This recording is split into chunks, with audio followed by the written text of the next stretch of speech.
Hi hello నమస్తే welcome to AR news. నేను మీ రూహి. ఆరోగ్యంలో భాగంగా విటమిన్ B12 గురించి ఈ రోజు తెలుసుకోబోతున్నాం. ఈ మధ్య కాలంలో విటమిన్ B12 లోపాలతో బాధపడే వారి సంఖ్య రోజు రోజుకి పెరిగిపోతుంది. అసలు B12 అంటే ఏంటి? వాటి లోపాలు, పరిష్కారాలు తెలుసుకుందాం. ఈ రోజుల్లో చాలా మంది ఎక్కువగా పని చేయకపోయినా ఊరికే అలసిపోతూ ఉంటారు.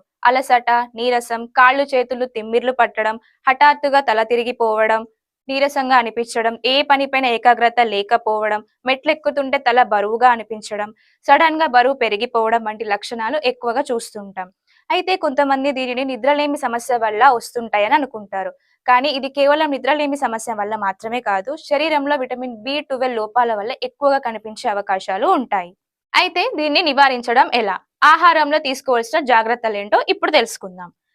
వైద్య నిపుణుల సూచనల ప్రకారం శరీరం ఎక్కువగా ఒత్తిడికి గురి కాకుండా చూసుకోవాలి. అలాగే రోజుకి 3 సార్లు తేలికపాటి వ్యాయామం చేయడం వల్ల దీనిని కొంతవరకైనా తగ్గించవచ్చని చెప్తున్నారు.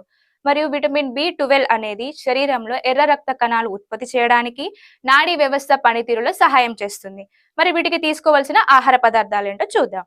రోజుకు పాలు, గుడ్లు, పెరుగు, అవకాడో, బీట్రూట్, క్యారెట్, బ్లూబెర్రీస్ వంటివి ఆహారంలో భాగంగా చేర్చుకోవడం వల్ల ఎర్ర రక్త కణాల ఉత్పత్తి పెరుగుతుంది. వీటి ఆహారపు అలవాట్లు: పాలు, పెరుగు, గుడ్లు, చేపలు, రొయ్యలు మరియు రెడ్ మీట్ లో అధికంగా ఉంటాయి.